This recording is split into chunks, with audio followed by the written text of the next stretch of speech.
Hi friends, welcome to Relax Recipes. இன்னைக்கும் ஒரு healthy recipe தாங்க.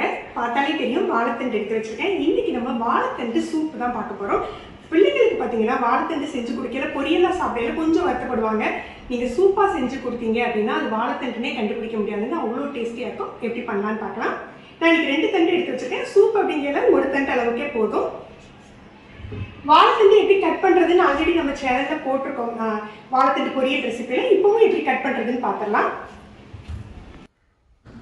ஒரு பவுலில் தண்ணி எடுத்துக்கலாம். இதில் 2 டீஸ்பூன் தயிர் அல்லது மோர் கலந்து வச்சுக்கணும். நம்ம வாழைத்தண்டு இதில் கட் பண்ணி போடையில் நிறம் கருத்து போகாமல் இருக்கும்.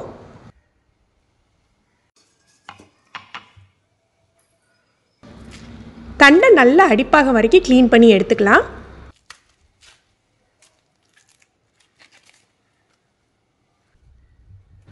வாழைத்தண்டுலேருந்து ஈஸியாக நார் எடுக்கிறதுக்கு பார்த்தீங்கன்னா முதல்ல நீங்கள் இந்த வட்ட வட்டமாக ஸ்லைஸ் பண்ணிக்கோங்க.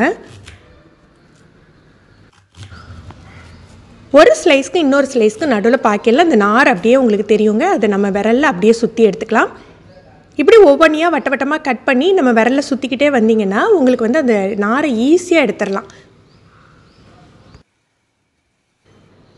வாழைத்தண்டு நார் எடுக்கிறது பெரிய கஷ்டமான வேலை அப்படின்னு நினச்சிட்டு கூட சில பேர் செய்யாமல் இருப்பீங்க. இந்த மாதிரி செஞ்சு பாருங்கள், ரொம்ப ஈஸியாக நார் எடுத்துடலாம். இளம் தண்டாக இருந்தது அப்படின்னா உங்களுக்கு வந்து நார் நிறைய இருக்காதுங்க, லைட்டாக தான் இருக்கும். இப்போ நம்ம கட் பண்ணி வச்சுருக்கோம்ல, இதை சின்ன சின்ன பீஸாக கட் பண்ணிக்கலாம். என்னதான் சூப்புக்கு நம்ம வேக வச்சு தான் செய்ய போகிறோம் அப்படின்னாலுமே நீங்கள் சின்ன சின்ன பீஸாக கட் பண்ணிக்கிட்டிங்கன்னா நம்ம சூப்பில் போடையில் உங்களுக்கு டேஸ்ட்டாக இருக்கும். இப்போ நான் இதை ஒரு ப்ரெஷர் குக்கருக்கு மாற்றிக்கிறேன். நான் இன்றைக்கி வந்து மோர் தண்ணியிலேயே தான் வேக வச்சுக்க போகிறேன். மோர் தண்ணியில் வேக வைக்கையில் உங்களுக்கு நல்ல ஒரு டேஸ்ட்டு கொடுக்கும். வேக வைக்கையில் ஒரு 1/4 டீஸ்பூன் போல் உப்பு சேர்த்துட்டு 3 விசில் வேக வச்சு எடுத்துக்கணும். நல்ல வாழைத்தண்டு பசுமையாக வெந்துடணும், அந்தளவுக்கு வேக வச்சுக்கலாம்.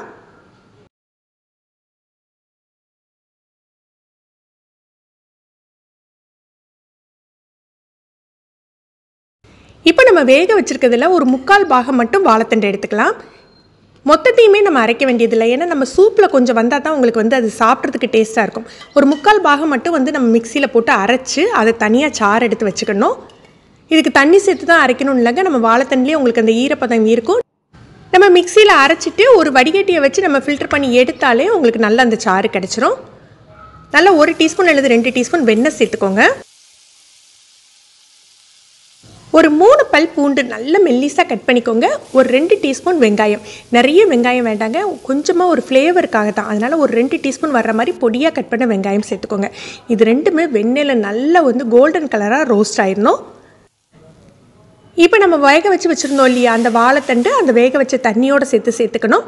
அப்புறம் நம்ம வந்து மீதி வாழைத்தண்டை அரைச்சி எடுத்து அதை வடிகட்டி எடுத்துருந்தோம் இல்லையா அந்த சாரையும் சேர்த்துக்கணும். இந்த சாரில் தான் உங்களுக்கு அவ்வளோ சத்து இருக்குங்க. இது நல்லா கொதிக்க ஆரம்பிக்கிட்டோம். ஒரு 2 டீஸ்பூன் அளவுக்கு கார்ன்ஃப்ளவர் எடுத்திருக்கேன். இதை கொஞ்சமாக தண்ணி விட்டு கட்டி இல்லாமல் கரைச்சி எடுத்துக்கலாம். இது எதுக்கு அப்படின்னு பார்த்தீங்கன்னா நம்ம வந்து சோளம் வந்து கொஞ்சம் பொரிச்சு எடுத்துக்கலாம், கார்ன்ஃப்ளெக்ஸ் வந்து கொஞ்சம் பொரிச்சு எடுத்துக்கலாம். ஹெல்த்தியாக சூப் சாப்பிட்றதுக்கு இதெல்லாம் தேவையில்லைங்க. நம்ம குழந்தைங்க வந்து விரும்பி சாப்பிட்றதுக்காக இதை வந்து ஃப்ரை பண்ணி மேலே சூப் மேலே போட்டு கொடுத்தா விரும்பி சாப்பிடுவாங்க. அதனால் குழந்தைங்க இருந்தால் இதை பொரிச்சு சேர்த்துக்கோங்க.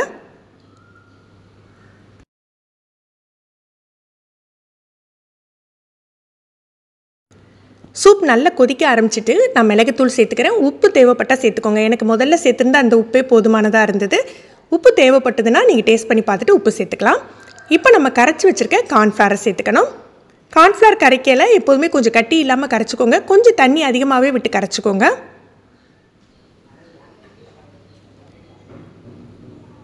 இதை நல்லா மிக்ஸ் பண்ணிவிட்டு ஒரு கொதி கொதிக்கட்டும். ஒரு கொதி கொதித்து வரையிலேயே கார்ன்ஃப்ளவர் சேர்த்துருக்கிறதுனால கொஞ்சம் தளன்னு வர ஆரம்பிச்சிடும்.